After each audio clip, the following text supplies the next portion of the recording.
Uh, Hello everybody, welcome back to the channel, and here we are going to be reviewing week 4 of the NFL season. 1/4 of the way through the season for a lot of teams. And we are starting off in the AFC North with the Ravens and the Browns. And the Ravens, they did what they normally should be doing to teams, just basically meticulously knocking them down, wearing them out. Matt Stover 41-yard field goal in the first quarter. Then second quarter, Matt Stover 51-yard field goal.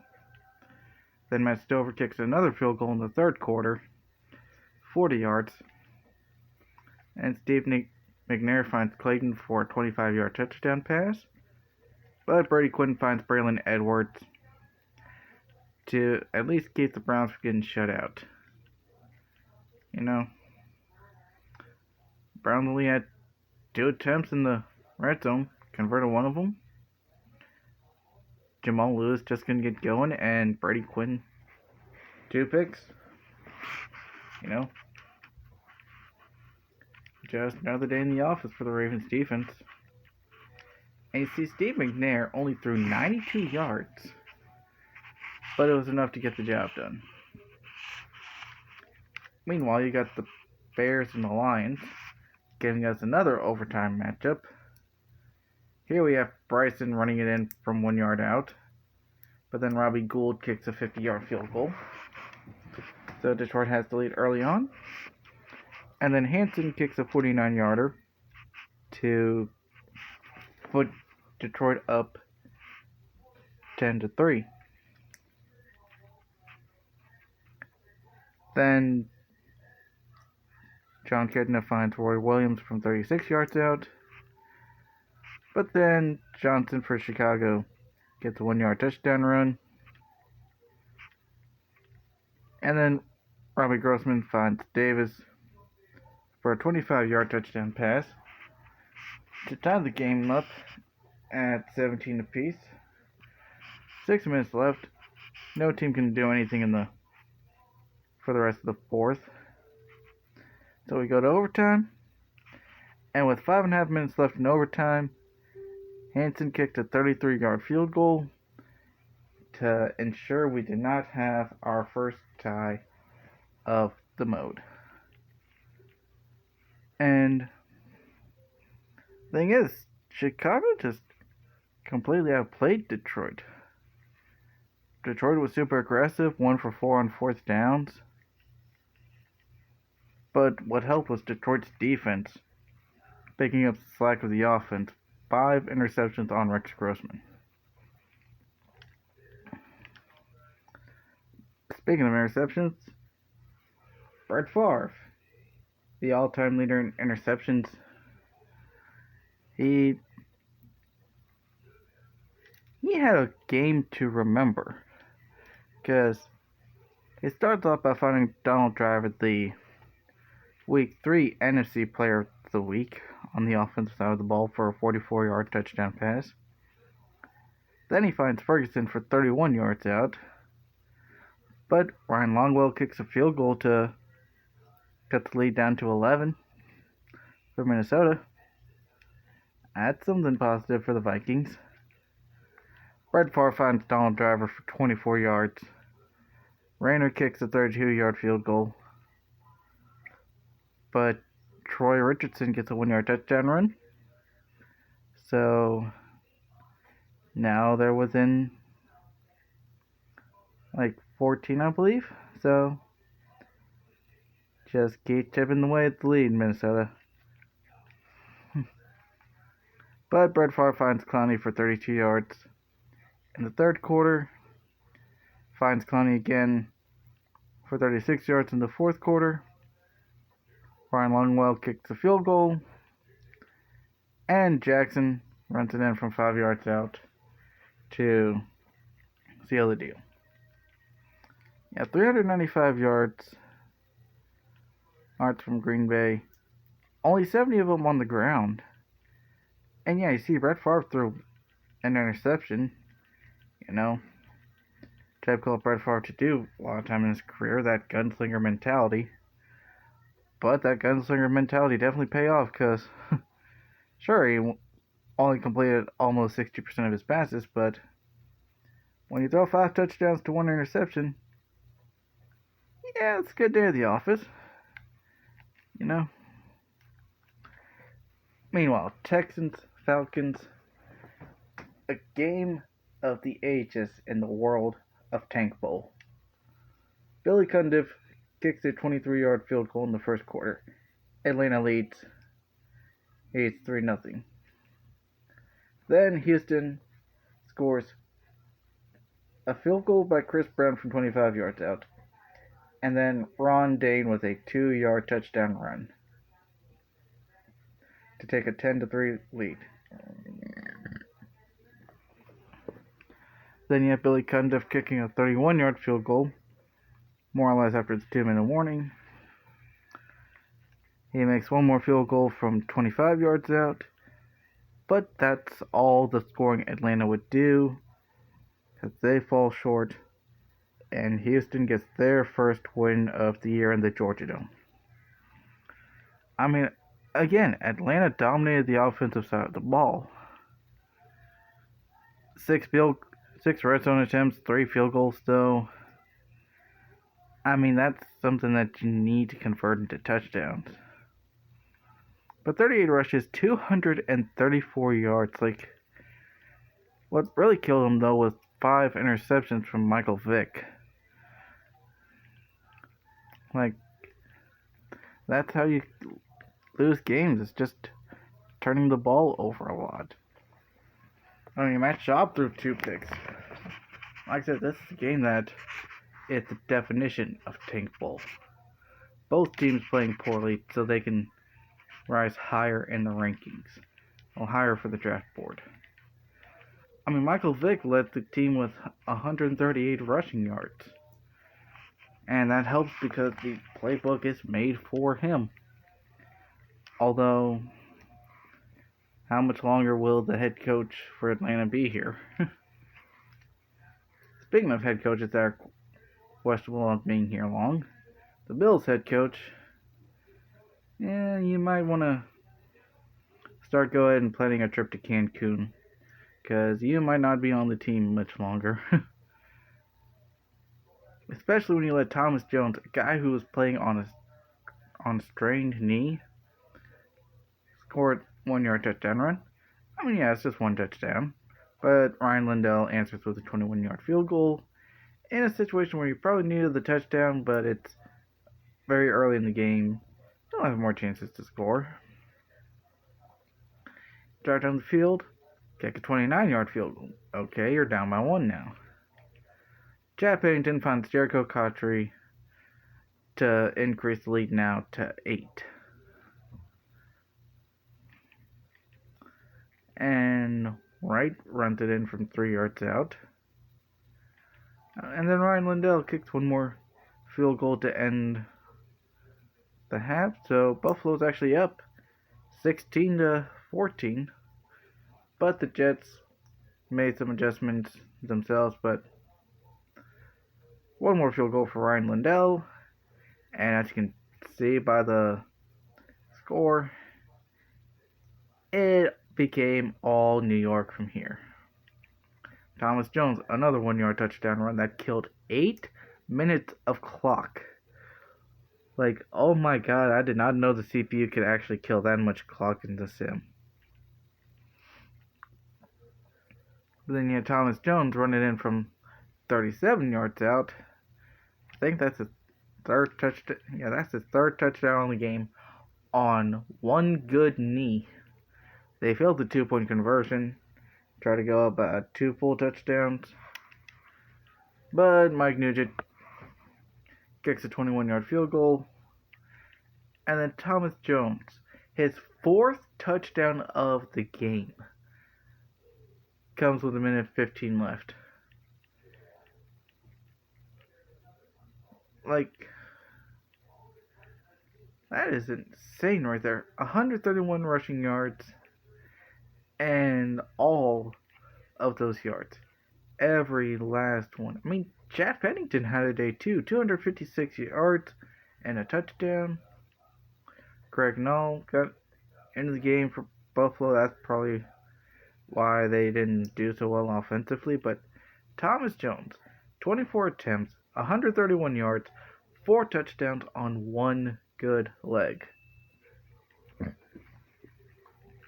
Like, that is a soldier right there for the Jets, which is why they are 3-1 in the AFC East. Well, 3-1 and currently at the top of the AFC East. Meanwhile, the Oakland Raiders. Some people would say it would be smart to tank, and with how many draft picks they have, you can easily try to rebuild the team. And it looked like they were riding the tank well because Jay Feely kicked 2 field goals early on, one from 35 yards and one from 42 yards. And this is Miami's first full game without Ronnie Brown. So his impact is already being missed by Miami here. Then Steven Jankowski kicks a 33-yard field goal. It's a bit of a sloppy-ish game, but Oakland's losing. For the draft pick, that's good. Lorenzo Booker, the rookie, gets a 2-yard touchdown run. But Oakland decided to actually win the game. Maybe Al Davis came down the sideline and started talking about actually winning. So Janikowski kicks 2 more field goals in the span of 3 minutes, one from 34 yards out, one from 30 yards out. And then DeMarcus Russell leads the game-winning drive. His moment in the sunlight to find Madsen for 6 yards out to win the game 16-13 inside Dolphin Stadium. And you look at the yards, close matchup, like everything here was close, And in the end, heck, even the penalties were close. But it's kind of saying something considering how Oakland likes to play. Al Davis, he was always wanting his team to win it by any means necessary. So, yeah. Josh McCown even got in for a little bit, and he was able to get a touchdown pass in. But overall, the Raiders just became too much for Miami. Speaking of being too much, here we go. We have the Rams and the Cowboys at Texas Stadium, and the greatest show on... Some of the people of the greatest show on turf proved why they were the greatest show on turf.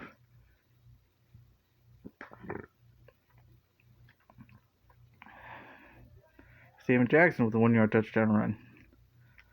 And then you have Isaac Bruce being targeted by Mark Bolger for a 7-yard touchdown pass.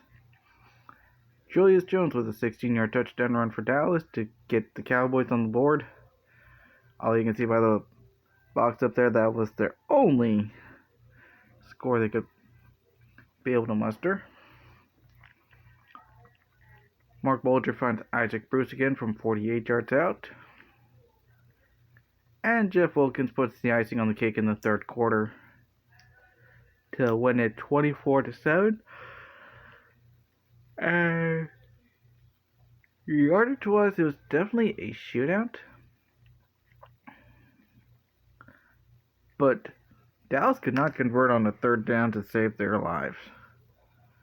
I mean, look at that. St. Louis went 13 of 17 on third downs. That's how you win football games right there, folks. Meanwhile, in San Francisco, a 49ers team trying to find some success somewhere. Trying to end Seattle's winning streak right now. But that wasn't going to happen today because Matt Hasselbeck finds Deion Branch for 2 yards out. Then Brown kicked a 33-yard field goal. Yeah. Then you have Frank Gore getting a 57-yard score. Then you have Joe Nedney tying things up with a 35-yard field goal. Trent Dilfer comes into the game for Alex Smith, who apparently got knocked a little loopy in this game. 16-yard touchdown pass to Jacobs. Brown gets a 28-yard field goal. And a strong third quarter from Seattle kind of pulls things away. Specifically, Max Strong catches a 3-yard touchdown pass from Matt Hasselbeck and then runs it in from 2 yards out. And then Matt Hasselbeck finds Deion Branch just like at the beginning of the game from 6 yards out. Really the same, 2 yards out at the beginning of the game, 6 yards out to end the game, to basically put the icing on the cake for Seattle. Frank Gore tried to help a comeback with him scoring from 7 yards out, and then later Joe Nedney with a 23-yard field goal, but too little too late for San Francisco. Although with that close game, I wonder if they're going to be sleepless in Seattle tonight, with them almost blowing that.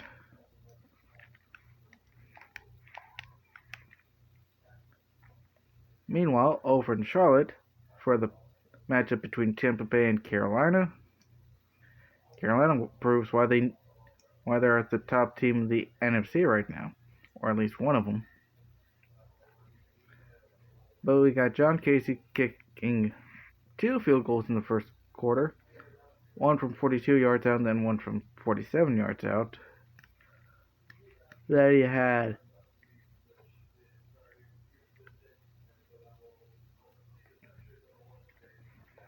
David Carr find Brad Hoover for a 2-yard touchdown pass. John Casey then in the third quarter kicks a 25-yard field goal. And then Morgan Scoopson scores from 31 yards out. And Carolina just completely already ran away with this game. At this point, it's 23-0 for Tampa Bay, and they're playing like their expansion day self instead of their modern day selves. Then Sims finds Galloway from 2 yards out. And then he finds Stevens from 23 yards out. But King ices things with 24 seconds left with a 52-yard touchdown run.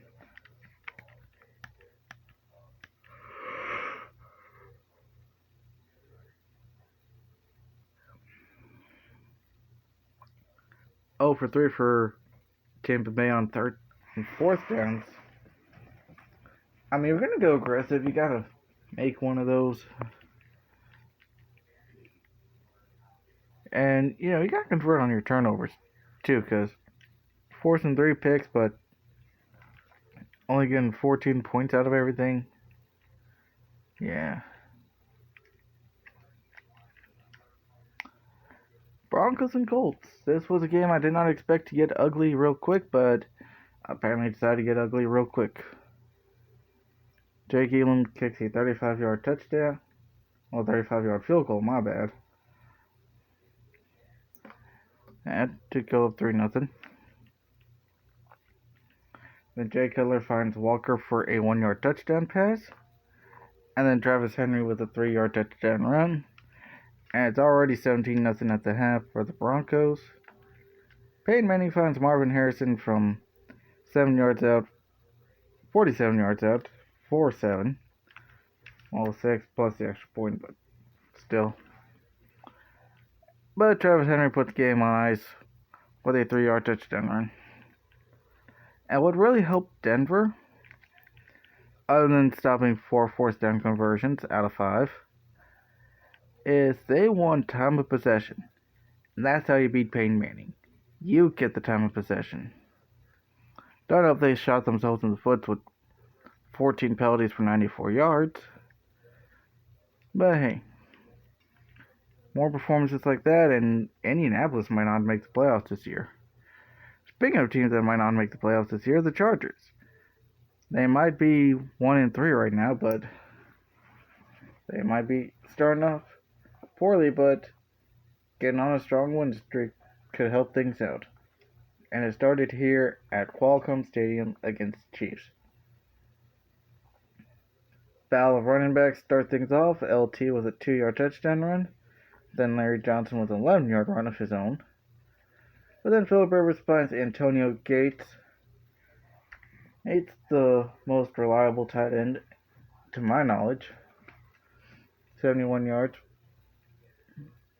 Then Trent Green answers back by throwing a 12-yard touchdown pass to Larry Johnson. So you have a good back and forth contest. And LT decides to respond with a 10-yard touchdown run of his own. Then teams traded field goals in the second quarter, with Medlock nailing a 39-yard field goal, and then Nate Kading with a 30-yard field goal, and LT with one last touchdown for good measure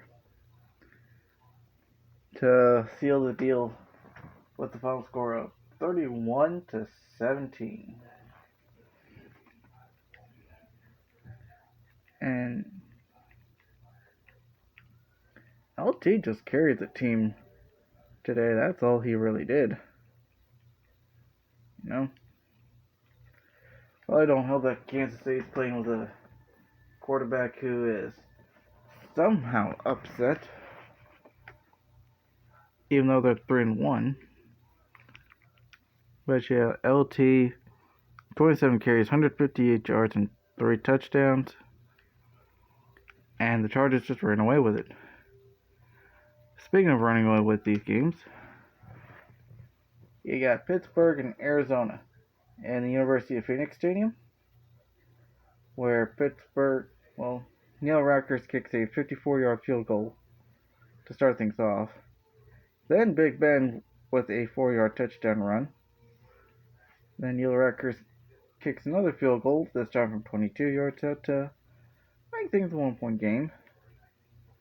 And then they get the lead with another Neil Rackers field goal, 9-7. You know? Well, then Pittsburgh decided to end Arizona's hopes and dreams. 8-yard touchdown pass from Big Ben to Najee Davenport. Then Davenport with a 3-yard touchdown run. And then you have Reed with a 28-yard field goal. Neil Rackers answers back. Edgerrin James with a 7-yard touchdown run. And Jeff Reed with a 38-yard field goal to kind of ice things for Pittsburgh. Even though Pittsburgh allowed 10 more yards, their biggest thing was they kept getting to the quarterback. You know, got to the young rookie, and that's how they were able to win. Well, I wouldn't say young rookie. He's a second-year guy, actually, in Matt Leinart. Didn't get him to throw a pick, though, but, you know. Eagles and Giants. 21-3, normal final score, but the way we got here was not normal at all. We got Lawrence Tynes kicking a 51-yard field goal, the only field goal he would make of the day. But David Akers would make quite a few field goals this game. Starting off with a 20-yard field goal, and then a 41-yard field goal. Then Brian Westbrook breaks out for an 80-yard run. Then David Akers kicks a 29-yard field goal. One more field goal by David Akers, this time from 24 yards out. And Eli Manning gets sacked by Javon Curse in the end zone for a safety to end the game. I mean, don't help that Philly just absolutely manhandled New York. Shut them down 0 for 4 on 4th downs. And the crazy thing is, with these two being divisional teams, the Giants are just going to have to face the Eagles again later on in the year, this time at the Link. you know. And yeah, the reason why I mentioned the kicking is because yeah, David Akers perfect 4 for 4 on field goals. Lawrence Tynes 1 for 3. Gotta make the kicks with a little momentum, buddy. And now Monday Night Football was game of the week, and the final score shows you why it was the game of the week. You got Rudy Johnson with a 1-yard touchdown run. Then Tom Brady finding Dante Stallworth from 15 yards out. Steven Gostkowski, Memphis Tigers legend, 36-yard field goal. Lawrence Maroney, 2-yard touchdown run. But Rudy Johnson gets a 2-yard touchdown run of his own to end the half, only down by 3. Gostkowski with a 22-yard field goal to increase the lead to 20-14. Lawrence Maroney with a 9-yard touchdown run with a successful 2-point conversion to make it 28-14. Carson Palmer to Kelly from 3 yards out with 5 minutes left, but they could not muster anything more. So yeah, this game definitely proves both teams started off pretty well. You know, definitely proved why it was game of the week. Although 3 picks by Carson Palmer doesn't help any. So that's the review of week number 4, and I will see you all next time.